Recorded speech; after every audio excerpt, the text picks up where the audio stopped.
جب ذیقات کا چاند طلوع ہو گیا تو نبی صلی اللہ علیہ وسلم نے صحابہ کرام رضی اللہ عنہم کو حکم دیا کہ اپنے عمرے کی قضا کے طور پر عمرہ کریں، اور کوئی بھی آدمی حدیبیہ میں حاضر تھا پیچھے نہ رہے۔ چنانچہ اس مدت میں جو لوگ شہید ہو چکے تھے انہیں چھوڑ کر بقیہ سب لوگ روانہ ہوئے، اور اہل حدیبیہ کے سوا کچھ اور لوگ بھی عمرہ کرنے کے لیے ہمراہ نکلے۔ اس طرح تعداد 2000 ہو گئی۔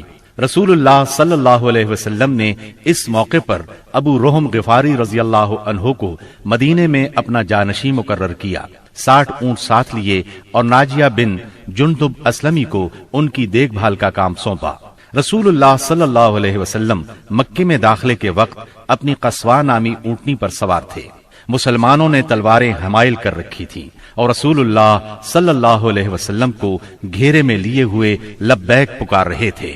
مشرکین جبکہ مسلمانوں کا تماشا دیکھنے کے لیے گھروں سے نکل کر کعبے کے شمال میں واقع قیقیان پہاڑ پر جا بیٹھے تھے، انہوں نے آپس میں باتیں کرتے ہوئے کہا تھا کہ تمہارے پاس ایک ایسی جماعت آ رہی ہے جسے یثرب کے بخار نے توڑ ڈالا ہے۔ اس لیے نبی صلی اللہ علیہ وسلم نے حکم دیا کہ وہ پہلے 3 پھیروں میں کندھوں کو ہلاتے ہوئے دوڑ کر چلیں تاکہ کفار کو معلوم ہو جائے مسلمان کمزور نہیں ہوئے۔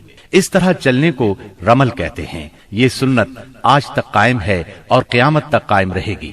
اہل مکہ نے اگرچہ معاہدے کی روح سے عمرے کی اجازت دے دی تھی، لیکن تھے وہ بہت طیش میں۔ روسائے قریش نے تو شہر کو خالی ہی کر دیا تھا اور کعبے کے شمال میں واقع پہاڑ قیقیان پر چلے گئے تھے۔ رسول اللہ صلی اللہ علیہ وسلم کو دیکھنے کے لیے مشرکین نے لائن لگا رکھی تھی۔ آپ مسلسل لبیک پکار رہے تھے، یہاں تک کہ آپ نے چھڑی سے حجر اسود کو چھوا، پھر آپ نے طواف کیا اور صحابہ کرام نے بھی طواف کیا۔ اس وقت سیدنا عبداللہ بن رواحہ رضی اللہ عنہ تلوار حمائل کیے رسول اللہ صلی اللہ علیہ وسلم کے آگے آگے چل رہے تھے اور رجز کے یہ اشعار پڑھ رہے تھے: خلوا بنی الکفار عن سبیلہ، خلوا فکل الخیر فی رسولہ، اليوم نضربکم علی تأویلہ، كما ضربناكم على تنزيله ضربا يزيل الهام عن مقيله ويذهل الخليل عن خليله۔ اے ابنائے کفار، ان کا راستہ چھوڑ دو، راستہ چھوڑ دو کہ ساری بھلائی اس کے پیغمبر ہی میں ہے۔ آج ہم اس کی تعویل پر تمہیں ماریں گے جیسے اس کی تنزیل پر تمہیں مار چکے ہیں، اور مار بھی ایسی ماریں گے کہ کھوپڑی اپنی جگہ سے چھٹک جائے گی اور دوست کو دوست سے بے خبر کر دے گی۔ اس طرح مکے میں آپ نے 3 دن قیام فرمایا، اور اس دوران میں سیدہ میمونہ بنت حارث ہلالیہ رضی اللہ عنہا سے شادی کی۔ وہ سید الشہداء سیدنا حمزہ رضی اللہ عنہ کی بیوی اور ابن عباس رضی اللہ عنہ کی خالہ تھی۔ انہیں جب شادی کا پیغام ملا تو انہوں نے اپنا معاملہ سیدنا عباس رضی اللہ عنہ کو سونپ دیا، کیونکہ سیدہ میمونہ کی بہن سیدہ ام الفضل انہی کی زوجیت میں تھی۔ سیدنا عباس نے نبی صلی اللہ علیہ وسلم سے ان کی شادی کر دی۔ 3 دن گزرنے کے بعد قریش نے پیغام بھیجا کہ معاہدے کی شرط پوری ہو چکی ہے، اب مسلمانوں کو چاہیے کہ مکہ سے چلے جائیں۔ آپ نے یہ پیغام ملتے ہی روانگی کا حکم صادر فرما دیا اور وعدے کے مطابق شہر خالی کر دیا۔ موتا اردن میں بلقاء کے قریب ایک آبادی کا نام ہے، جہاں سے بیت المقدس 2 دن کی مسافت پر واقع ہے۔ یہاں کے سردار شرحبیل بن عمرو غسانی نے نبی کریم صلی اللہ علیہ وسلم کے سفیر حارث بن عمیر ازدی کو شہید کر دیا تھا۔ وہ نبی صلی اللہ علیہ وسلم کا خط لے کر اس کے پاس گئے تھے۔ اس طرح مظلوم حارث کے قتل سے سفیروں کی جانیں خطرے میں پڑ گئی تھیں، اس لیے نبی کریم صلی اللہ علیہ وسلم نے قریباً 3000 کی فوج زید بن حارثہ رضی اللہ عنہ کے ہمراہ روانہ کی اور فرمایا، اگر زید شہید ہو جائیں تو جعفر امیر ہوں، اور جعفر شہید ہو جائیں تو عبداللہ بن رواحہ امیر ہوں گے۔ اسلامی لشکر شمال کی طرف بڑھتا ہوا معان پہنچا اور یہیں لشکر نے پڑاؤ ڈالا، اور جاسوسوں نے اطلاع پہنچائی کہ ہرقل قیصر روم بلقاء کے علاقے میں مآب کے مقام پر 1,00,000 رومیوں کا لشکر لے کر خیمہ زن ہے، اور اس کے جھنڈے تلے عرب کے صحرا نشین عیسائی قبائل لخم، جزام، بلقین، بہرا اور بلیجی وغیرہ کے بھی قریباً 1,00,000 آدمی شہنشاہ ہرقل کی آمد پر وہاں جمع تھے۔ اس لیے حاکم غسان نے ہرقل سے مدد کی درخواست کی۔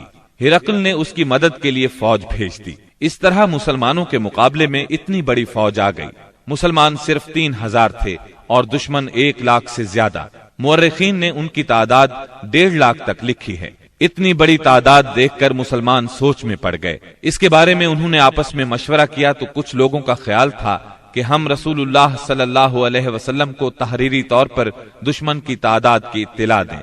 رسول اللہ صلی اللہ علیہ وسلم کی طرف سے مزید کمک ملے گی یا کوئی اور حکم ملے گا اور اس کی تعمیل کی جائے گی۔ لیکن سیدنا عبداللہ بن رواحہ رضی اللہ عنہ نے اس رائے کی مخالفت کرتے ہوئے مسلمانوں سے فرمایا، ہم فتح اور شکست کے لیے نہیں، اللہ کی رضا کے لیے میدان میں آئے ہیں، لہٰذا فتح اور شکست سے بے نیاز ہو کر لڑو۔ انہوں نے یہ الفاظ کہہ کر لوگوں کو مزید گرما دیا، لوگو اللہ کی قسم، جس چیز سے آپ کترا رہے ہیں یہ تو وہی شہادت ہے جس کی طلب میں آپ لوگ نکلے ہیں۔ ہم تو محض اس دین کے بل پر لڑتے ہیں جس سے اللہ نے ہمیں مشرف کیا ہے، اس لیے آگے بڑھو، ہمیں 2 بھلائیوں میں سے ایک بھلائی ضرور حاصل ہوگی، ہم غالب آئیں گے یا شہادت سے سرفراز ہوں گے۔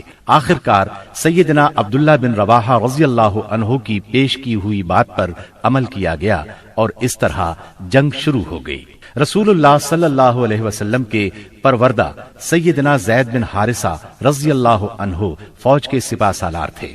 سیدنا زید بن حارثہ نہایت جواں مردی سے لڑتے اور دشمنوں کو مارتے کاٹتے آخر شہید ہو گئے۔ ان کی شہادت کے بعد سیدنا جعفر طیار رضی اللہ عنہ نے جھنڈا اپنے ہاتھوں میں لیا۔ یہ نبی صلی اللہ علیہ وسلم کے چچا زاد سیدنا علی رضی اللہ عنہ کے سگے بھائی تھے۔ 33 سال کی عمر تھی، نہایت جواں مردی سے لڑے، جسم پر 90 سے زیادہ زخم کھا کر شہادت کا جام نوش کیا۔ ان کے بعد سیدنا عبداللہ بن رواحہ رضی اللہ عنہ نے علم ہاتھ میں لیا اور جنگ شروع کی، آخر شہید ہو گئے۔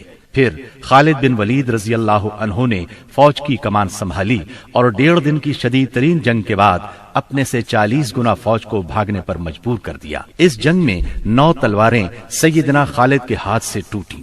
ادھر نبی صلی اللہ علیہ وسلم نے صحابہ کرام کو مدینے میں اسی دن 3 سالاروں کی شہادت کی خبر دی اور بتلایا کہ اب کمان خالد بن ولید کے ہاتھ میں آ گئی ہے، اور اسی جنگ کے بعد سیدنا خالد بن ولید کو سیف اللہ کا خطاب عطا ہوا۔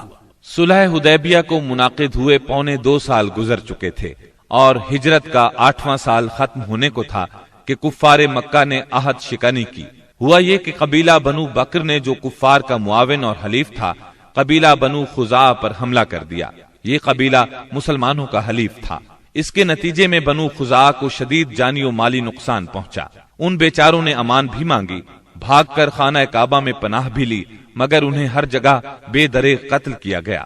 یہ مظلوم جب الہک یعنی اپنے اللہ کے واسطے کر کے رحم کی درخواست کرتے تھے تو یہ ظالم ان کے جواب میں کہتے تھے لا الہ الیوم، یعنی آج اللہ کوئی چیز نہیں۔ مظلوموں کے بچے کچھے 40 آدمیوں نے بھاگ کر اپنی جان بچا لی تھی۔ یہ لوگ نبی صلی اللہ علیہ وسلم کی خدمت میں پہنچے اور اپنی مظلومی اور بربادی کی داستان سنائی۔ عمرو بن سالم خزائی نے پردرد نظم میں تمام واقعات سنائے۔ اس نظم کے چند اشعار کا ترجمہ یہ ہے: قریش نے آپ سے وعدہ خلافی کی، انہوں نے اس مضبوط معاہدے کو جو آپ سے کیا تھا توڑ ڈالا، ہمیں خشک گھاس کی طرح پامال کر دیا۔ وہ سمجھتے ہیں کہ ہماری امداد کو کوئی نہیں آئے گا، وہ تو ذلیل ہیں اور قلیل ہیں۔ انہوں نے وطیر میں ہمیں سوتے ہوئے جا لیا، ہمیں رکوع اور سجود کی حالت میں پارا پارا کر دیا۔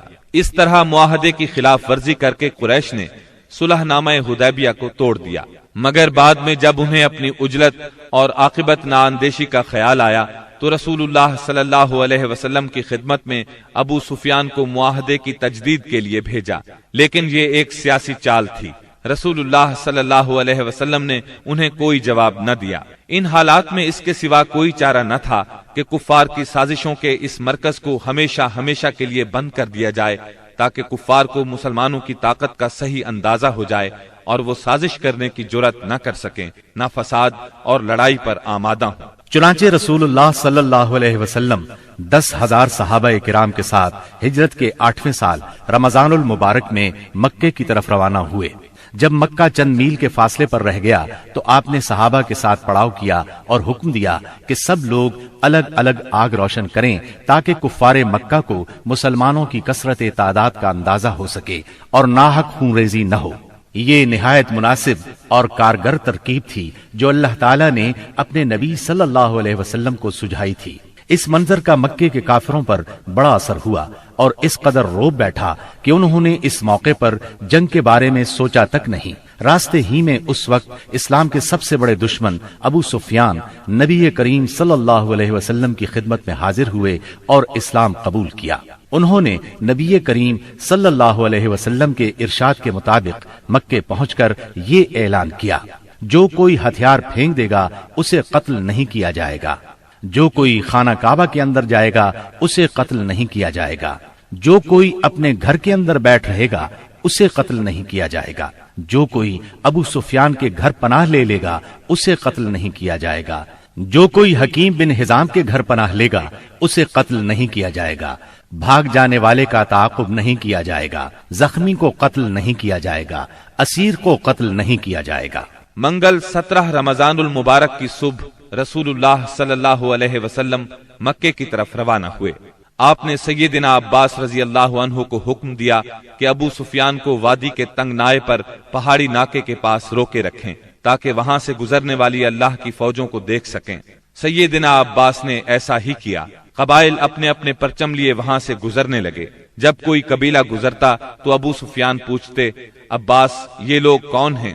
جواب میں سیدنا عباس رضی اللہ عنہ کہتے، بنو فلاں، مثلا یہ بنو سلیم ہیں۔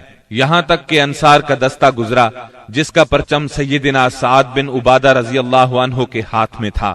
انہوں نے کہا، ابو سفیان آج خون ریزی اور مار دھاڑ کا دن ہے، آج کعبہ حلال کیا جائے گا۔ ابو سفیان بولے، عباس پامالی کا دن مبارک ہو۔ پھر رسول اللہ صلی اللہ علیہ وسلم اپنے سبز دستے میں تشریف لائے۔ آپ مہاجرین اور انصار کے درمیان میں تھے۔ یہاں صرف لوہے کی باڑ دکھائی پڑ رہی تھی۔ ابو سفیان نے کہا، سبحان اللہ، عباس یہ کون لوگ ہیں؟ سیدنا عباس رضی اللہ عنہ نے کہا، یہ انصار اور مہاجرین کے ساتھ رسول اللہ صلی اللہ علیہ وسلم ہیں۔ ابو سفیان بولے، بھلا ان سے محاذ آرائی کی کسے طاقت ہے؟ تمہارے بھتیجے کی بادشاہت تو بہت زبردست ہو گئی ہے۔ سیدنا عباس رضی اللہ عنہ نے کہا، یہ بادشاہت نہیں، نبوت ہے۔ ابو سفیان بولے، آپ ٹھیک کہتے ہیں۔ پھر انہوں نے رسول اللہ صلی اللہ علیہ وسلم کو سیدنا سعد رضی اللہ عنہ کی بات بتائی۔ آپ نے فرمایا، سعد نے غلط کہا، آج کعبے کی تعظیم کا دن ہے، آج کعبے کو غلاف پہنایا جائے گا۔ پھر آپ نے پرچم سیدنا سعد رضی اللہ عنہ کے ہاتھ سے لے کر ان کے صاحبزادے قیس کے حوالے کر دیا۔ جب رسول اللہ صلی اللہ علیہ وسلم ذی طوا پہنچے تو میسرہ کے سالار سیدنا خالد بن ولید رضی اللہ عنہ کو حکم دیا کہ وہ قدا کے راستے مکہ میں زیریں حصے سے داخل ہوں اور کوئی آڑے آئے تو اسے کاٹ کر رکھ دیں یہاں تک کہ صفا پر آپ سے آ ملیں۔ نبی صلی اللہ علیہ وسلم نے میمنہ کے قائد اور علمبردار سیدنا زبیر کو حکم دیا کہ وہ قدا کے راستے بالائی حصے میں داخل ہوں اور حجون میں آپ کا پرچم گاڑ دیں، نیز رسول اللہ صلی اللہ علیہ وسلم کی آمد تک وہیں ٹھہرے رہیں، جبکہ پیادہ اور بے ہتھیار لوگوں کے قائد سیدنا ابو عبیدہ رضی اللہ عنہ کو حکم دیا کہ وہ بطن وادی کا راستہ پکڑیں اور مکے میں رسول اللہ صلی اللہ علیہ وسلم سے آگے اتریں۔ اس موقع پر قریش نے کچھ اوباشوں کو خندمہ میں جمع کیا، کہا کہ اگر انہیں کچھ کامیابی ہوئی تو ان کے ساتھ رہیں گے، ورنہ جو کچھ مطالبہ کیا جائے گا منظور کر لیں گے۔ جب خالد بن ولید رضی اللہ عنہ ان کے پاس سے گزرے تو ایک معمولی سی جھڑپ میں ان کے 12 آدمیوں کو کاٹ ڈالا اور باقی بھاگ کھڑے ہوئے۔ اس کے بعد سیدنا خالد بن ولید رضی اللہ عنہ مکے کے گلی کوچوں کو رونتے ہوئے کوہ صفا پر رسول اللہ صلی اللہ علیہ وسلم سے جا ملے۔ البتہ ان کے دستے کے 2 آدمی بھٹک کر لشکر سے بچھڑ گئے اور شہید کر دیے گئے۔ ادھر سیدنا زبیر رضی اللہ عنہ نے حجون میں مسجد فتح کے پاس جھنڈا گاڑا اور ایک خیمہ نصب کیا۔ اس میں ام سلمہ اور سیدہ میمونہ رضی اللہ عنہما نے قیام کیا اور وہیں ٹھہری رہیں یہاں تک کہ رسول اللہ صلی اللہ علیہ وسلم تشریف لے آئے۔ تھوڑی دیر آرام فرمایا، پھر آگے بڑھے۔ اس وقت ابو بکر صدیق رضی اللہ عنہ آپ کے ساتھ تھے اور باتیں کر رہے تھے۔ پھر آپ سورہ فتح کی تلاوت کرتے ہوئے مہاجرین اور انصار کے جلو میں مسجد حرام کے اندر داخل ہوئے، حجر اسود کو چوما، بیت اللہ کا طواف کیا۔ آپ حالت احرام میں نہیں تھے، اس وقت بیت اللہ کے گرد 360 بت تھے۔ آپ صلی اللہ علیہ وسلم ایک لکڑی سے ان بتوں کو کچوکے لگاتے جا رہے تھے اور فرماتے جاتے تھے، حق آ گیا اور باطل چلا گیا، یقیناً باطل جانے ہی والا ہے۔ حق آ گیا اور باطل کی چلت پھرت ختم ہو گئی۔ آپ بتوں کو ہلکی سی ضرب لگاتے جا رہے تھے اور بت گرتے جا رہے تھے۔ جب آپ طواف سے فارغ ہو گئے تو سیدنا عثمان بن طلحہ رضی اللہ عنہ کو بلا کر ان سے کعبے کی چابی لی اور اس کو کھولنے کا حکم دیا۔ پھر اس میں جو بت تھے انہیں نکلوا کر توڑوا دیا، جو تصاویر تھیں انہیں مٹوا دیا۔ اس کے بعد آپ سیدنا اسامہ بن زید اور سیدنا بلال رضی اللہ عنہم کے ساتھ اندر داخل ہوئے اور دروازہ بند کر لیا۔ پھر دروازے کے مقابل کی دیوار کے رخ سے 3 ہاتھ کے فاصلے پر کھڑے ہوئے، اپنے بائیں 1 ستون، دائیں 2 ستون اور پیچھے 3 ستون کیے اور 2 رکعت نماز پڑھی۔ پھر بیت اللہ میں گھوم کر اس کے اطراف میں اللہ کی تکبیر اور توحید کے الفاظ کہے۔ اس کے بعد آپ نے دروازہ کھولا۔ قریش مسجد حرام میں صفیں لگاتے کھچا کھچ بھرے تھے۔ آپ نے دروازے کے دونوں بازو پکڑ کر ایک بلیغ خطبہ دیا جس میں اسلام کے بہت سے احکام بیان فرمائے، جاہلیت کے امور کو ساقط کیا اور اس کی نخوت کے خاتمے کا اعلان کیا۔ پھر فرمایا، قریش کے لوگوں، تمہارا کیا خیال ہے میں تمہارے ساتھ کیا سلوک کرنے والا ہوں؟ انہوں نے جواب دیا، آپ کریم بھائی ہیں اور کریم بھائی کے صاحبزادے ہیں۔ آپ نے ارشاد فرمایا، لا تسریب علیکم اليوم اذهبوا فانتم الطلقاء، آج کے دن تم پر کوئی سرزنش نہیں، جاؤ تم سب آزاد ہو۔ پھر نیچے تشریف لائے اور مسجد حرام میں تشریف فرما ہوئے۔ چابی سیدنا عثمان بن طلحہ رضی اللہ عنہ کو واپس کی اور فرمایا، اس کو ہمیشہ ہمیشہ کے لیے لے لو، تم لوگوں سے اسے وہی چھینے گا جو ظالم ہوگا۔ نبوت کے ابتدائی دنوں میں ایک مرتبہ نبی اکرم صلی اللہ علیہ وسلم نے انہی عثمان سے فرمایا تھا کہ بیت اللہ کا دروازہ کھول دو، انہوں نے انکار کیا تھا۔ تب نبی کریم صلی اللہ علیہ وسلم نے فرمایا تھا، اچھا تم دیکھ لینا کہ ایک دن یہ چابی میرے ہاتھ میں ہوگی اور میں جسے چاہوں گا اسے عطا کروں گا۔ یہ سن کر عثمان بن طلحہ رضی اللہ عنہ نے جواب دیا تھا، کیا اس روز قریش کے سبھی مرد ذلیل اور تباہ ہو جائیں گے؟ اس بات کے جواب میں آپ نے فرمایا تھا، وہ اور بھی زیادہ عزت دار ہوں گے۔ اسی روز رسول اللہ صلی اللہ علیہ وسلم ام ہانی بنت ابی طالب کے گھر میں داخل ہوئے، وہاں غسل کیا اور ان کے گھر ہی میں 8 رکعت نماز پڑھی۔ ہر 2 رکعت پر سلام پھیرا۔ یہ چاشت کا وقت تھا، اس لیے کسی نے اسے چاشت کی نماز سمجھا اور کسی نے فتح کی نماز مراد لی۔ ام ہانی نے اپنے 2 دیوروں کو پناہ دے رکھی تھی۔ سیدنا علی رضی اللہ عنہ انہیں قتل کرنا چاہتے تھے۔ اس بارے میں جب ام ہانی رضی اللہ عنہا نے بات کی تو آپ نے فرمایا، جسے تم نے پناہ دے رکھی ہے اسے ہم نے پناہ دی۔ ظہر کی نماز کا وقت ہوا تو رسول اللہ صلی اللہ علیہ وسلم نے سیدنا بلال رضی اللہ عنہ کو حکم فرمایا، بلال کعبے کی چھت پر چڑھ کر اذان دو۔ چنانچہ انہوں نے کعبے کی چھت پر چڑھ کر اذان دی۔ یہ گویا اسلام کے غلبے کا اعلان تھا، اور جس قدر یہ مشرکین کو ناگوار تھا، مسلمانوں کے لیے اسی قدر خوشگوار تھا۔ والحمدللہ رب العالمین۔ جب مکے کی فتح مکمل ہو چکی تو انصار کو فکر لاحق ہوئی کہ کہیں رسول اللہ صلی اللہ علیہ وسلم یہیں نہ ٹھہر جائے، کیونکہ بہرحال یہ آپ کے خاندان اور آپ کے قبیلے کا شہر تھا۔ اس وقت رسول اللہ صلی اللہ علیہ وسلم صفا پر ہاتھ اٹھائے دعا فرما رہے تھے۔ دعا سے فارغ ہوئے تو فرمایا، اللہ کی پناہ، اب زندگی اور موت تمہارے ساتھ ہے۔ اس سے انصار مطمئن ہو گئے، ان کا خوف جاتا رہا اور وہ خوش ہو گئے۔ رسول اللہ صلی اللہ علیہ وسلم نے مکے میں 19 روز قیام فرمایا اور اس دوران آثار اسلام کی تجدید کی۔ مکے کو آثار جاہلیت سے پاک کیا، نئے سرے سے حرم کے ستون نصب کیے اور آپ کے منادی نے اعلان کیا، جو شخص اللہ اور آخرت کے دن پر ایمان رکھتا ہے وہ اپنے گھر میں کوئی بت نہ چھوڑے بلکہ اسے توڑ دے۔